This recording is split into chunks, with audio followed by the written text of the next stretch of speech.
Hi there, this is Chinkitan, also known as Mr. Chink Positive. A happy day to all of you and an exciting day and a positive day sa inyong lahat.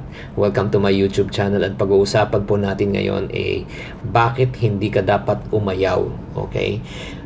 Minsan there's a feeling ba? Especially when you failed in business, failed in your exam, failed your bosses, failed your parents. Di ba? You felt like quitting. Ayaw na, quit na ako. Hirap na ako eh. Ba't pa ako naghihirap dito? Nagsasayang na ako ng pagod. Suko na ako. These are the things that comes into our mind and these are negative thoughts. Napakadaling bitawan ng mga katagang yun, lalo na kung nararamdaman nyo yung paghihirap, di ba? If you're experiencing tremendous pain right now. Siyempre, mas gugustuhin na lang natin na makapagpahinga muna tayo, makapag-chill muna. At mas maganda rin na makuha natin gusto natin sa buhay na hindi tayo nahihirapan. Pero that's not the way how life goes. Isang factor kung bakit tayo nagiging failure, no? Kung bakit tayo nagiging quitter is because nga pagka ikaw ay nahirapan na sa buhay, you just stop and you don't want to continue. But let me encourage you today. Let me encourage you today before you switch this off. Kahit anong hirap, kahit anong sobrang sakit na nararamdaman mo, huwag kang aayaw. Bakit? Number one, I don't want you to avoid regrets. Ayaw kitang mabuhay sana ginawa ko to, sana, di ba, pinakasalan ko to, sana, nagnegosyo ako, sana. Di ba, marami tayong nagsasabi sa huli lang ang pagsisisi. At kung dahil sa yung mga kung ayaw mo lang talaga mahirapan o dahil lang tinatamad ka lang, di ba, na makamit ang ninanais mo sa buhay, di ba, maniwala ka. Sigurado pagdating ng panahon, pagsisisihan mo yan that you didn't really push. Hindi mo pinush. Hindi mo talaga sinundan ang pangarap mo sa buhay. Hindi mo sinundan kung anong gusto mo sa buhay. And you would be living in the world of what if. What if? What if? What if? Paano kaya kung naging masipag ako? Paano kaya kung ginawa ko to? Paano kaya, di ba? Kaya nga nangyayari sa mga tao, pagka gano'n na lang, they just settle for the less, di ba? They don't do their best. So, nahihirap sila sa kanilang pamilya. Kaya nga, ito yung tanong ko sa inyo if you want to become successful, you just got to understand na talagang dadaanan mo talaga yung trials. Dadaanan mo yung rejections. Dadaanan mo yung failures. Dadaanan mo yung pain. Ika nga, no pain, no gain. So, second thing that you and I need to do, that's the reason why you shouldn't quit, is because failure is part of success. Kung gusto mo talagang maging matagumpay, talagang dadaan ka sa failure. Kung may nagsasabi sa iyo na isang bagay na may instant success, no, na may instant instant fame, instant glory, that's not true. Pero merong instant money, instant coffee, di ba? May mga ganun lang. Pero yung mga success, mahirap yun. Hindi talaga nangyayari yun.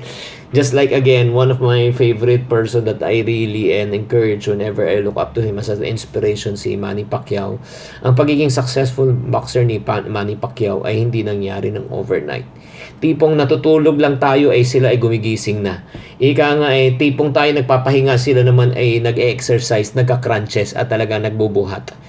Bawat success story ay may tinatawag na backstory. And I believe na tunay yan sa lahat ng mga successful na tao na tinitiis po nila lahat ng mga kanilang dinadaanan. Parang bang dumadaan sa butas ng karayon para makuha lang kanilang goal. Kaya kung may madaling way na ikaw ay magiging successful, nangangahulugan you are not making the right choices and decisions. The easy way out is not the best decision. Sometimes, in the hardest way out are the right decisions. And finally, why you should not give up? Because it develop your character. Kapag nakuha mo kasi ng mabilisan ang isang bagay na ginusto mo, you develop the word called impatience. No offense meant, sa panahon ngayon, everything is so quick, di ba? Di ba, send an email, text, di ba, lahat. We want everything quick. So, ang tao kayo talagang very impatient na talaga. Hindi na tayo nasanay sa kahirapan di ba? Konting hirap lang, umaayaw na tayo. Kaya nga, ang tendency, many people just settle for less. Basta ang importante, mindset nila, wag nang mahirapan. Quit na. No? If you think like that, eventually, you know what will happen? Babaliwaliin mo lahat ng mga bagay na dumadaan sa iyo at mamadaliin mo lang ang tinatawag nating tagumpay. Again, there is no shortcut for success. Pero kung ikaw naman, naintindihan mo that everything's a process, na kailangan pagdaanan mo talaga yung tinatawag na mga failures, mga trials, this part of life. And you know what will happen? You will get the best of life. And once the best comes, good news, ladies and gentlemen, ma-appreciate mo yung fruits of your labor. Matamis talaga ang oo, paglalo na kung ito ay dumaan sa kapaitan, di ba? Masarap talaga yung pag pinagpaguran natin. Dugo, pawis, buhay ang iyong binuwis at iyong ininvest ngayon. Kung makakamit mo to, it would really make you very, very fulfilled as a person. So, you know what? Difficult times doesn't really bring out the worst in you, but difficult times brings out the best in you. So, right now, let me ask you a personal question while you are watching this short blog. Are you already contemplating in giving up? Are you really saying na gusto mo na bang sumuko? Kung oo, bakit hindi mo tapusin ang mga bagay na sinimulan mo? Come on, give yourself another chance. Huwag kang susuko, huwag kang aayaw. Anong humahad lang sa iyo na parang ipagpatuloy mo yung pinaglalaban mo? 'Di ba? Ipaglaban mo ang gusto mo, 'di ba? Ipaglaban mo ang pinapangarap mo, ipaglaban mo ang paniniwala mo.